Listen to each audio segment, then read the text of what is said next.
Hi friends, மணி வந்து 2:10 ஆகுது. நம்ம வயலுக்கு தான் போயிட்டுருக்கோம். என்ன வேலை நடக்குது அப்படின்னு பார்த்தீங்கன்னா, நம்ம சோளம் போட்டதா சொல்லியிருந்தோம் இல்லையா? அந்த சோளத்துக்கு வந்து மணி மேலே உரம் போட்டுட்ருக்காங்க. நம்ம வந்து டீ எடுத்துகிட்டு போகிறோம் அவங்களுக்கு. என்னம்மா மணி வந்து 2:10 ஆகுதுங்கிற, சாப்பிட்ற டயத்தில் போய் டீ மட்டும் எடுத்துகிட்டு போறிய அப்படின்னு கேட்பீங்க. இங்கெல்லாம் வந்து பார்த்தீங்கன்னா, எங்கள் ஊர் சைடுன்னு இல்லை, எனக்கா இருக்கட்டும், இல்லை நம்ம வயலில் வேலை செய்கிறவங்களுக்கா இருக்கட்டும், எல்லாருக்குமே அந்த மதியான நேரத்தில் என்ன தான் வெயில் அடித்தாலும் சரி, அந்த டீயை குடித்தா தான் கொஞ்சம் வந்து சுறுசுறுப்பு வரும். சாப்பாடெல்லாம் சாப்பிட்டோம்னா ஒரு சுறுசுறுப்பு வராது. அதனால் எந்த வெயில் அடித்தாலும் சரி, மதியான நேரத்தில் ஒரு டம்ளர் டீ குடித்தா தான் எங்களுக்கு அப்பாடான்னு இருக்கும். அதுபோல் எங்களுக்கு சாப்பாடு வேணுமா, டீ வேணுமா அப்படின்னு கேட்டேன். டீ எடுத்துகிட்டு வாங்க, நான் கொஞ்சம் நேரம் கழிச்சு சாப்பிட்டுக்கிறேன் அப்படின்னாங்க. நம்ம வந்து டீ எடுத்துகிட்டு தான் போயிட்டுருக்கோம். இவங்க இப்போ தான் வந்து மடையெல்லாம் மாறி வச்சுட்டு திரும்பி வீட்டுக்கு வந்தாங்க. இவங்க போனது தெரியல. போனது தெரிஞ்சாக்கா நம்ம அவங்கள்ட்டே டீயை கொடுத்து விட்டுருக்கலாம். தண்ணி எவ்வளோ அழகாக தெளிவாக பூ போல் ஓடிட்டுருக்கு பாருங்கள்.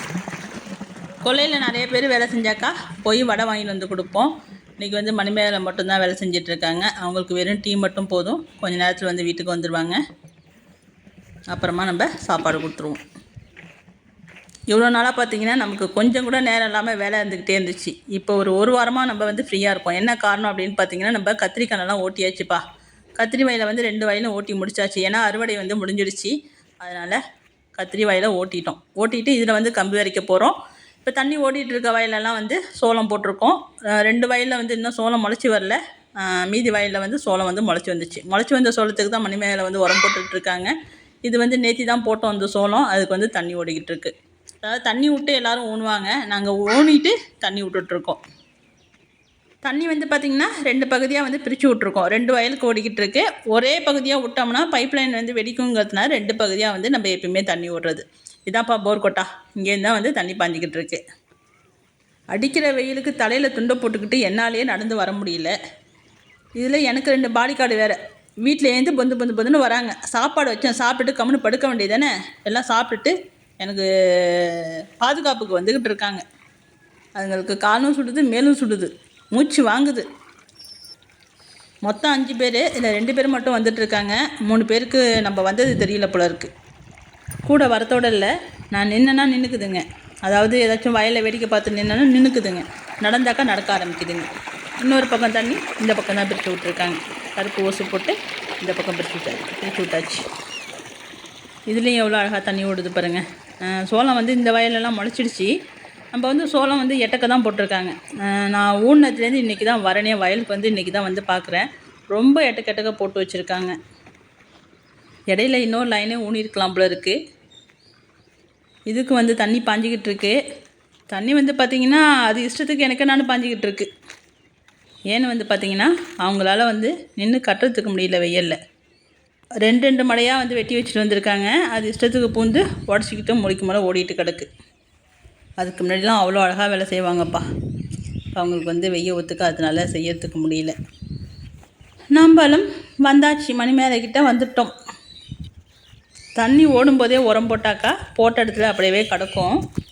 அடிக்கிற வெயிலுக்கு ஆவியாக போகும். உடனே வந்து தண்ணியை திருப்பி விடணும். இங்கே பாருங்கள், இது 2த்தையும் இது யார் இப்படி வர சொன்னா?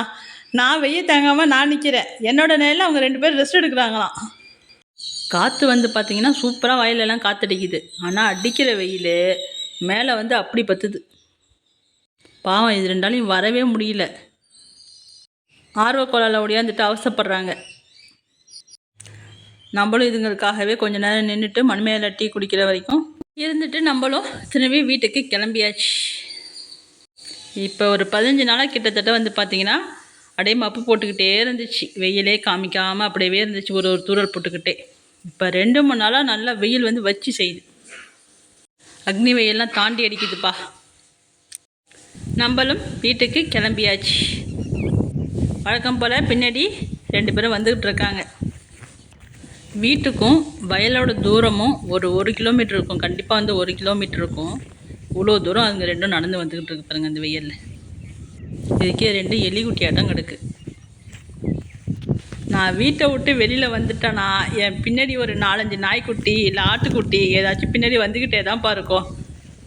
இப்போ பாருங்கள், ஒரு ஜம்பிங் நடக்கும் பாருங்கள். ஒருத்தவங்க இறங்கி நடந்துட்டாங்க. ஐயோ ஐயோ, யாராச்சும் தெரிஞ்சவங்களா இருந்தால் என்ன எப்போ பார்த்தாலும் பின்னாடி ஏதாச்சும் வந்துக்கிட்டே தான் இருக்குது அப்படிம்பாங்க. ஃபஸ்ட்டு வரும்போதே பெரிய ரெட்டு தான் கூட வந்தார். வந்தவர் ஒரு மயிலை பார்த்துட்டு மயிலை தொத்திக்கிட்டே ஓடிட்டார். இவங்க மாறி வச்சுட்டு போன மடை வந்து பாஞ்சி முடிச்சிடுச்சு. பாஞ்சி முடித்து தண்ணி எக்ஸ்ட்ராவே ஓடிடுச்சு. வெய்ய நாளுங்களை தொட்டு ஒன்றும் பிரச்சனை இல்லைப்பா. சோளத்துக்கும் தண்ணி வந்து நிறையா தேவைப்படும் போல இருக்குது. தண்ணி வந்து இது எப்படி மடை மாறி வைக்கிறதுங்கிறதே தெரியல.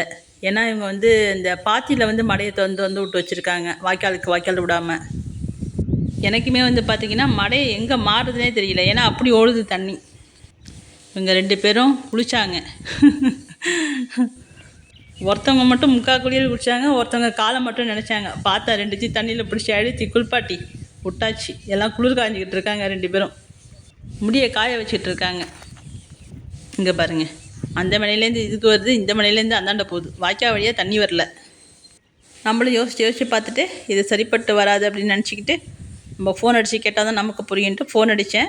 ஃபோன் அடித்ததுக்கப்புறம் உனக்கு எப்படி தோணுதோ அது போல் மாறி வச்சுட்டு வாப்பா அப்படின்னாங்க. அப்புறம் மாறி வைக்கலான்னு பார்த்தா மம்டியை காணும். மம்டி எங்கன்னு கேட்டால் இங்கே வீட்டுக்கிட்ட கொண்டு வந்து வச்சுருக்கான், தென்னந்தோப்புக்கிட்ட அப்படின்னாங்க. அதை போய் எடுத்துகிட்டு வந்து மடை மாறி வைக்கிறதுக்காட்டியும் எல்லாமே தன்பாய்ச்சலாக பாஞ்சு முடிச்சுன்னு போல இருக்குது. அணகுலெல்லாம் உடச்சிக்கிட்டு நினச்சிக்கிட்டு நம்ம கையாலேயே வந்து மடையை மாறி வச்சாச்சு. இங்கே பாருங்கள், இந்த மெனையை வந்து கையாலேயே வந்து அள்ளி வச்சு அணையை தடுத்தாச்சு. மேலே காஞ்சி போச்சா போ. மேலே தழை வந்து செடி. செருப்பை வந்து கையில் எடுத்துக்கிட்டோம். ஏன்னா கால் வந்து ஈரமாக இருக்குது. ஈரத்தோடு எனக்கு போட்டுட்டு நடந்தேன்னா கால் வலிக்கிட்டு போகும். அதனால் கையில் எடுத்துக்கிட்டேன். நிறைய பேர் வந்து நினைப்பீங்க, ஏம்மா வயலுக்கெலாம் செருப்பு போட்டுட்டு போறியே அப்படின்னு. நம்ம வந்து வயலில் வந்து இறங்கி நடக்கலை, வரப்புலேயே தான் போய்கிட்டு இருக்கோம். வயலெல்லாம் கண்டிப்பாக இறங்கும்போது செருப்பை வந்து கைட்டிப்போம். இப்போ ரொம்ப வெயிலெல்லாம் தாங்க முடிய மாட்டேதுப்பா. வேலை செய்கிற ஆளுங்களையும் நம்ம வந்து போட்டுக்க தான் சொல்கிறது. வயலில் இறங்கி காய் பறிக்கும் போதோ இல்லை விதை உண்ணும் போதோ வந்து பொடி சுட்டுச்சுன்னா கண்டிப்பாக போட்டுக்கோங்க அப்படின்னு தான் சொல்கிறது நம்ம. ஏன்னா அந்த பொடி மண்ணில் போய் நின்று வேலை செய்யும்போது காலெலாம் கொப்பளம் போட்டுடுது. நிறைய பேருக்கு வந்து கொப்பளம் போட்டுடுது. ஏன்னா அடிக்கிற வெயில் வந்து அப்படி அனலாக அடிக்குதுப்பா. மேலேயும் சுடும், காலும் சுடும். அவங்களுக்கும் வந்து வேலை செய்ய முடியாது. அதனால் நம்ம போட்டுக்க சொல்லுவோம். ஓடி வாங்க, நேரில் ரெஸ்ட் எடுங்க கொஞ்சம் நேரம். அங்கே ஒரு பக்கம் தண்ணி ஓடிட்டு இருந்தது, அந்த தண்ணி என்னாச்சுன்னு தெரியலடி தங்கம்.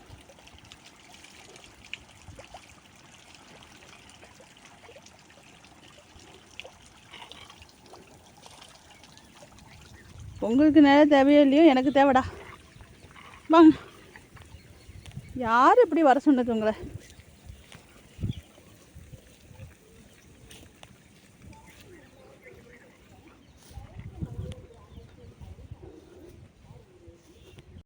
அங்கேருந்து இந்த வயலுக்கு வந்து பார்த்தா இந்த மடையும் ஓடி முடிஞ்சிடுச்சு. இந்த பக்கம் வந்து மடையை மாறி வைக்கலான்னு பார்த்தாக்கா வாய்க்காலே இல்லை. அதுக்கு அந்தாண்ட வந்து வாய்க்காலை காணும். வடிவேல் வந்து கிணத்தை காணும் அப்படிங்கிற மாரி வாய்க்காலை காணும்னு, என்னங்க ஆச்சு வாய்க்காலை காணும், எப்படி மடையை மாறி வைக்கிறது அப்படின்ட்டு மறுபடியும் ஒரு ஃபோன் அடித்தோம். அதுக்கு வந்து பைப்பு சொருவி விட்டு தான்ப்பா நம்ம வந்து அந்தாண்ட தண்ணி ஓடுறது அப்படின்னாங்க. பைப்லாம் வந்து எட்டக்க கிடக்கு, 2வது நமக்கு சொருவும் தெரியாது. சரி என்ன பண்ணுறது, ஒரு பக்கம் தண்ணி ஓடிச்சு, ஒரு பக்கம் தண்ணி ஓடாமல் இருக்குது அப்படின்னு கேட்டேன்.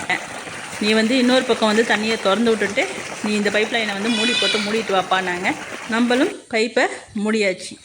ஆக மொத்தம் நம்ம மம்டியை வந்து கையால் தொடாமலே இவ்வளோ வேலையை முடிச்சிட்டோம். வல்லவனுக்கு புல்லும் ஆயுதங்கிற மாதிரி நம்ம கையாலேயே மடையை கட்டிட்டு வீட்டுக்கும் வந்தாச்சு.